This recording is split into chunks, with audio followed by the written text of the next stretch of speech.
Olá, nós vamos apresentar agora o nosso projeto de nutrição experimental. O grupo é composto pela Luana, Marina, Raquel, Sabrina e Vanessa. O nosso projeto intitula-se como Suplementação de curcumina sobre a redução dos marcadores metabólicos, inflamatórios e de estresse oxidativo em indivíduos com obesidade.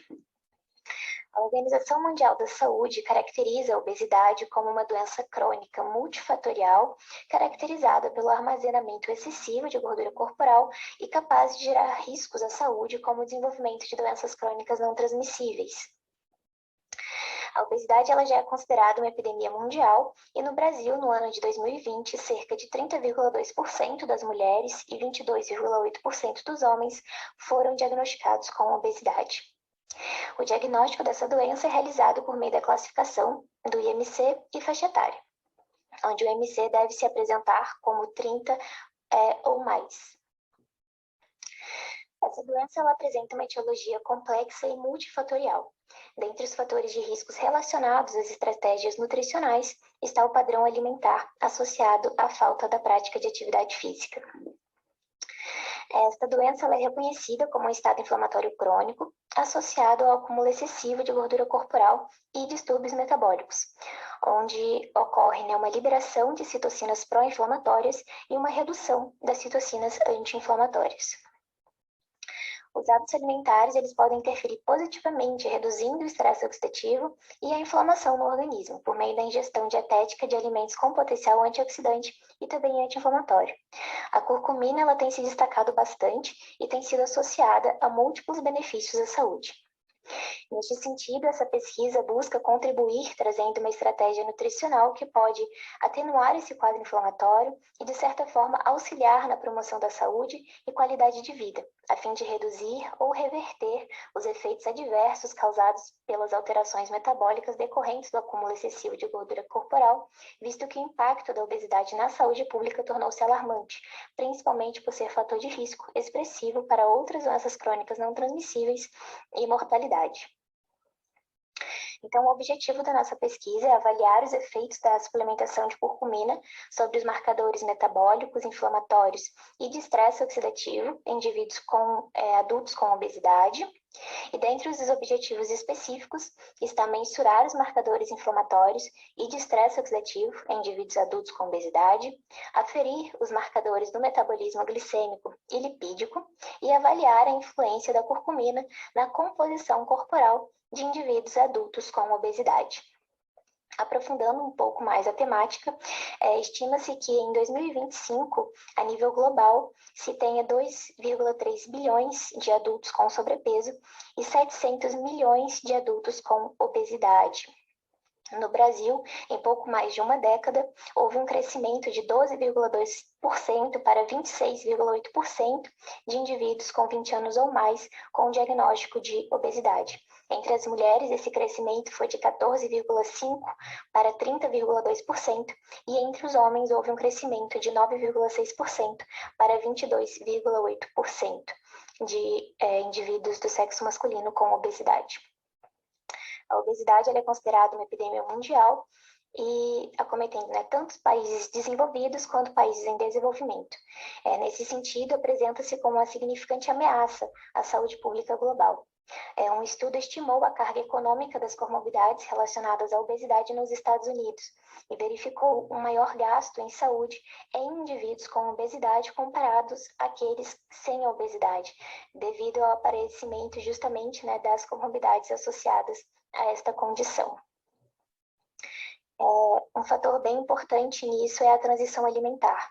Então, o aumento do consumo de alimentos industrializados e o sedentarismo marcam a transição alimentar ocorrida nos últimos 50 anos no Brasil, sendo essas duas características fatores de risco para doenças crônicas não transmissíveis, como a obesidade. Então, dentre os fatores de risco para a obesidade, a gente tem os fatores exógenos e também os fatores endógenos. Então, dentre os fatores exógenos, a gente tem a inadequação alimentar associada ao sedentarismo, onde a inadequação alimentar ela pode se caracterizar por uma dieta hiperlipídica, capaz de intensificar a capacidade adipogênica no organismo e reduzir a oxidação lipídica, ou também uma dieta rica em carboidratos simples e gordura, que está muito associada a cardiopatias, diabetes mellitus, hipertensão e dislipidemia, né, que são características da síndrome metabólica muito frequente em indivíduos com obesidade. Com relação, então, aos aspectos fisiológicos e metabólicos, a obesidade ela é um fator de risco, né, para distúrbios metabólicos, porém, há indivíduos que eles podem ter obesidade, mas ainda assim serem ausentes desses distúrbios, enquanto que outros indivíduos sem obesidade, eles podem se apresentar metabolicamente anormais, com presença de diabetes, dislipidemia, hipertensão e etc. E a alteração do que o que seria um risco com relação a isso são outros fatores endógenos e exógenos já citados, como as causas genéticas e alimentares. Porém, o tipo de tecido adiposo acumulado, ele também tem importante papel no desenvolvimento de comorbidades. Apesar de a gente ter 3 tipos de tecido adiposo, no caso o branco, o marrom e o bege, que possuem diferentes atividades, o tecido adiposo branco ele está associado aos efeitos adversos da obesidade e às comorbidades. Então, o tecido adiposo branco ele é o responsável por armazenar energia de forma de triglicerídeos e é responsável também por produzir a secreção de vários tipos de citocinas inflamatórias. E o seu aumento ele está diretamente associado ao estado inflamatório subclínico no organismo. São nessas condições que acontece a infiltração progressiva dos macrófagos no tecido adiposo branco. Além do mais, tem a hipertrofia do adipócito, que também leva a mudanças físicas na área circundante e acarreta em modificações na função do adipócito, fazendo com que haja uma maior liberação de fatores de necrose tumoral alfa, interleucina 6 e leptina, que são substâncias pró-inflamatórias. Inclusive, a interleucina 6, que estimula a produção de proteínas de fase aguda no fígado, ela também está fortemente associada à resistência à insulina. E além dessa excreção excessiva de substâncias pró-inflamatórias, há também a redução da liberação de substâncias anti-inflamatórias, intensificando então essa inflamação crônica que ocorre na obesidade. É interessante a gente saber, então, também que esses altos índices do TNF-alfa, eles estão relacionados ao IMC e à circunferência da cintura, enquanto que a obesidade abdominal, ela está associada mais ao aumento da interleucina 6. O estresse oxidativo, ele também é um dos aspectos que altera durante a obesidade.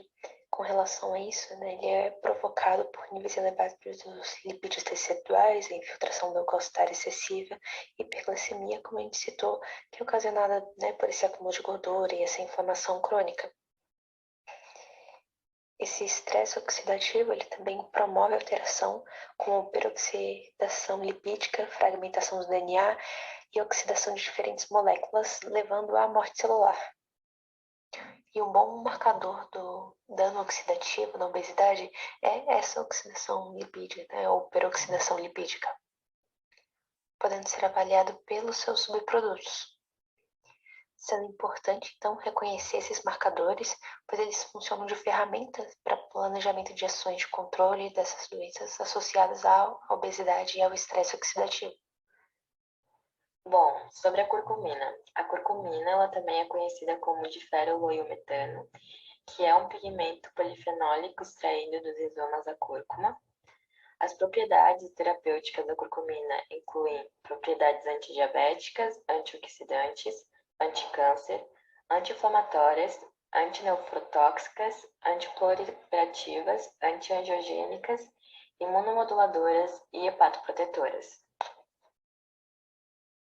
Então, existem vários mecanismos potenciais subjacentes ao papel da curcumina na atenuação da obesidade. Entre eles, a curcumina ela pode inibir 2 importantes fatores de ligação do DNA, que também são conhecidos como fatores de transcrição, que estão envolvidos na adipogênese. Além disso, níveis elevados do hormônio do estresse, o cortisol, induzem a obesidade central, e a curcumina ela regula negativamente a enzima envolvida na sua ativação. A curcumina ela também pode induzir a perda de peso, suprimindo citocinas pró-inflamatórias.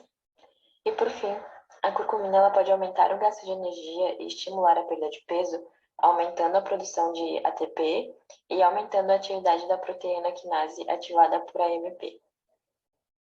Agora vamos falar sobre a metodologia. Este estudo é um ensaio clínico randomizado, controlado e duplo cego. Terá registro de ensaio clínico e um pesquisador independente fará alocação aleatória e a suplementação de curcumina ou placebo será distribuída por outro pesquisador independente, garantindo que nem os participantes e nem os pesquisadores tenham conhecimento da alocação até o término do estudo. Os participantes desse estudo são indivíduos adultos com IMC superior a 30 kg por metro quadrado, que voluntariamente se disponibilizaram a ir à UFSC para avaliações antropométricas e bioquímicas conforme a necessidade da pesquisa. Serão selecionados 40 indivíduos, sendo 20 alocados no grupo placebo e 20 indivíduos no grupo controle.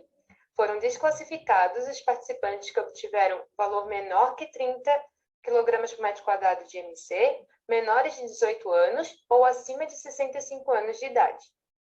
A intervenção, então, consistirá em 30 dias de suplementação de curcumina para o grupo controle e uma cápsula idêntica em aparência e embalagem para o grupo placebo.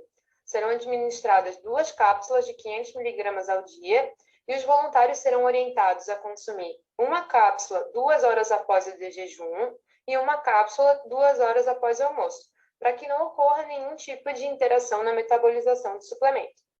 Cada voluntário vai receber uma tabela para controle das cápsulas ingeridas e a equipe também vai fazer contato diariamente com um lembrete sobre a ingestão das cápsulas. Os participantes serão orientados ainda a não alterar seus hábitos alimentares e nem a prática de atividade física.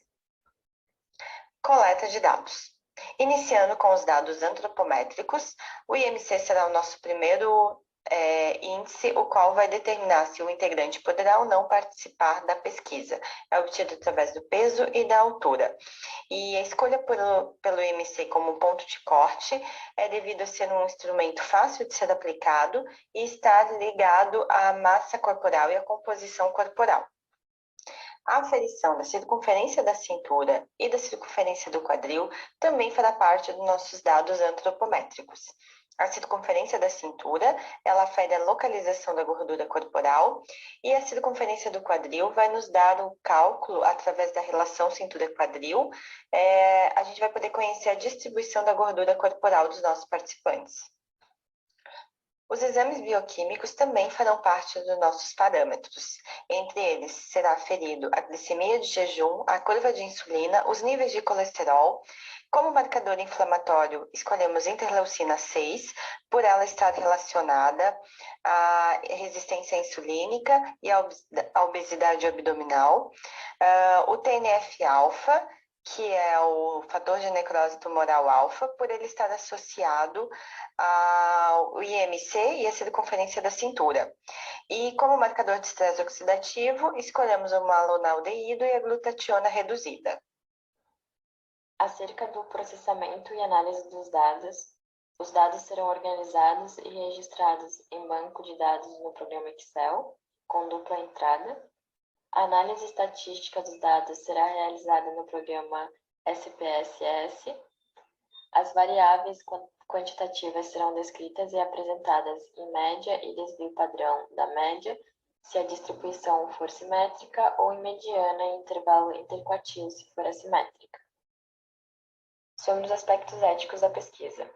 O experimento ele será realizado de acordo com a legislação brasileira sobre o uso científico envolvendo seres humanos, a Resolução número 466, de 12 de dezembro de 2012. O projeto será submetido à aprovação pelo Comitê de Ética em Pesquisa em Seres Humanos, da UFSC, e todos os participantes assinarão um termo de consentimento livre esclarecido. Vamos falar agora sobre o cronograma da pesquisa. Primeiramente, é importante falar que a busca em literatura científica está presente desde o início até o fim do projeto, e para os primeiros meses foi previsto o submetimento ao Comitê de Ética. Após a aprovação do Comitê de Ética, iniciaremos as entrevistas, então, com os participantes e entregaremos o termo de consentimento livre e esclarecido. Após as entrevistas e os termos assinados, iniciaremos então a coleta de dados antropométricos e bioquímicos, antes da intervenção. Foi previsto então 2 meses para tal. Iniciaremos os 30 dias com a intervenção com a suplementação de curcumina ou placebo, e após os 30 dias, faremos novamente os exames antropométricos e bioquímicos finais. Foi previsto, então, 3 meses de análise e tratamento estatístico dos dados coletados e 2 meses para a redação do relatório final, fechando, então, 1 ano de pesquisa, e aqui só lembrando da busca em literatura científica que percorreu todo o projeto. Aqui segue as referências utilizadas para a elaboração do projeto e dessa apresentação. O nosso muito obrigada.